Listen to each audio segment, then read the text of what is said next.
Bonjour et bienvenue pour la nouvelle vidéo de la semaine. Alors comme vous voyez, j'ai un invité spécial qui est le doudou de ma fille qui s'appelle Croquis. Elle a voulu absolument qu'il participe à la vidéo, donc il est là. Il va écouter tout ce qu'on raconte et on verra si ça l'intéresse. Croquis, tu restes sage, merci. Voilà. Alors aujourd'hui, je vais vous parler de... Oh putain, c'est à nous. Voilà. Je vais vous parler de... je sais même pas comment formuler ça en fait. À quoi on se connecte quand on se connecte au plan subtil. J'avais commencé à aborder un peu le sujet dans la vidéo de la semaine dernière. Et là, j'ai envie de continuer sur la lancée, parce que c'est intéressant. Enfin, moi, je trouve. Alors, je sais plus si j'ai déjà parlé de No Solar. J'ai envie de commencer par ça. Un film que j'ai jamais vu, entre parenthèses. Mais bon, je sais de quoi ça parle quand même. Enfin, si, j'ai vu le début. Puis ça m'a suffi. Bon, tant pis, vous verrez l'anneau lumineux, parce que là, ça me saoule de me contorsionner. Pourquoi ils font pas des trucs anti-reflets dans les lunettes, vous pouvez me dire? Peut-être que si, ça existe, je sais pas. Je sais pas, ça m'agace. Voilà. Allez, c'est mieux là. Non, c'est pas comme ça. Bon. Ouais, No Solar. Donc, No Solar, écrit par le médium Javier Rico, je sais pas comment on dit. Et il décrit une organisation de l'au-delà qui ressemble fort à notre organisation sociale, avec des métiers, des maisons, des structures de fonctionnement de la ville, du pays, enfin je sais pas si on peut appeler ça un pays, de l'au-delà. Et voilà, donc ça c'est une vision qu'a court chez beaucoup de médiums. Et voilà, c'est une vision. Une autre vision de l'au-delà, c'est celle dont je vous ai parlé la semaine dernière, celle de religion, c'est l'enfer, le paradis. Alors il y a les saints et les anges, les esprits démoniaques et tout ça qui nous attendent de l'autre côté. Voilà. Si par contre on se place du point de vue de la science, enfin des gens, des rares scientifiques qu'on fait l'effort de s'intéresser au sujet, tout serait plutôt une histoire d'énergie, de vibration, parce que tout ce qui est autour de nous n'est que vibration et énergie en fait. Rien n'est solide, rien n'est... Nos yeux les voient solides, mais en fait, même la table, tout est en mouvement permanent, quoi. Donc tout est vibration, tout est mouvement. Et donc, c'est pas parce que notre œil, enfin nos sens physiques ne perçoivent pas des choses qu'elles n'existent pas. Et donc, les énergies des âmes qui n'ont plus de corps physique, elles continuent à exister, elles sont encore physiques, vous voyez. Enfin voilà, donc il y a toutes ces perceptions-là de l'au-delà des plans subtils, et moi je suis plutôt proche de la dernière, c'est-à-dire que pour moi il n'y a pas d'organisation, de maison, de métier, il n'y a pas tout ça. Mais ça c'est mon point de vue, je préfère le dire, c'est pas vérité universelle. Mais moi, tel que je le conçois en tout cas, c'est une histoire d'énergie. Et en fait, par exemple, quand on visualise un défunt, il se présente à nous comme il veut, parce que lui, il utilise sa vibration pour présenter l'image de lui qu'il a envie de présenter. Aux humains, aux vivants, aux incarnés, on va dire. Mais lui, à la base, il est pure vibration. Il n'est pas un corps qui se promène comme ça, quoi.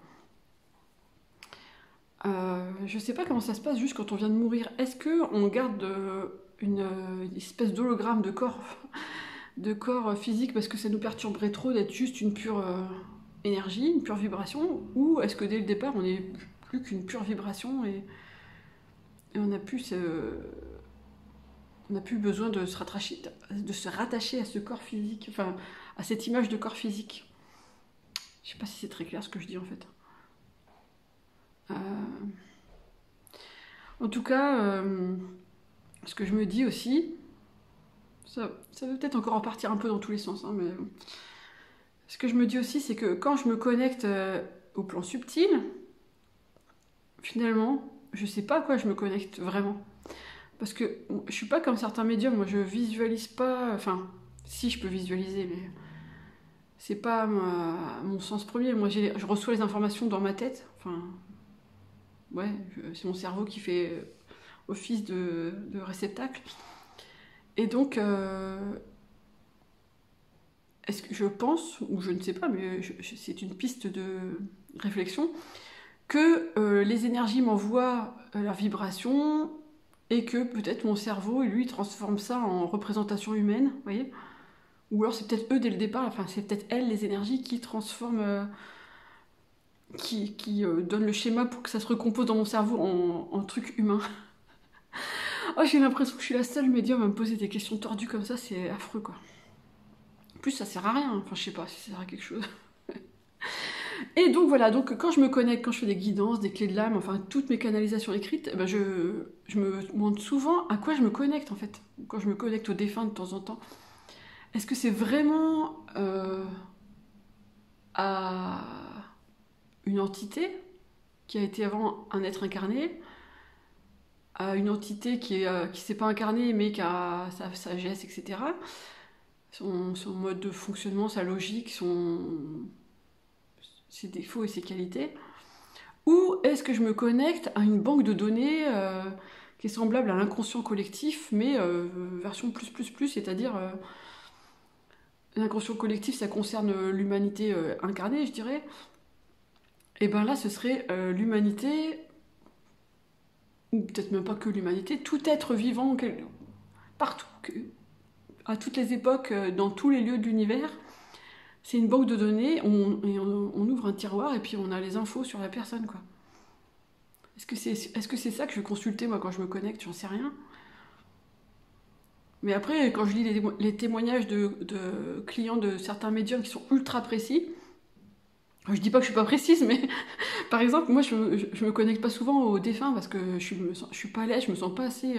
Enfin, j'ai un gros syndrome de l'imposteur pour les défunts, alors que j'ai quand même eu quelques canalisations intéressantes, mais je me sens pas légitime par rapport à un médium qui fait ça depuis toujours, quoi. Enfin, toujours est-il que chez certains médiums qui canalisent les défunts, ils ont quand même des infos qu'on peut pas obtenir par une banque de données, je sais pas, ou sur le caractère, ou sur des choses qui se sont passées dans la vie du consultant et je vois pas comment ça pourrait être dans une banque de données, mais à mon avis, enfin, je sais pas. Je sais pas si toutes ces questions que je suis en train d'aborder, vous les étiez posées, mais sinon ça va vous faire bien des nœuds dans le cerveau, donc bienvenue dans ma vie. Toi, je sais pas ce que t'en penses, Croquis, mais ça me laisse dubitatif. Et donc voilà, donc je ne sais pas à quoi je me connecte quand je me connecte, mais bon, l'essentiel c'est que j'arrive à obtenir les infos qu'il faut pour mes clients, quoi. Enfin, je me dis que les vies antérieures c'est peut-être rangé dans des tiroirs, dans ce qu'on appelle les annales akashiques. Je sais pas si c'est un truc New Age ou pas, quoi. Les annales akashiques, c'est peut-être juste cette histoire de subconscient, enfin d'inconscient collectif universel de toute époque et tout lieu.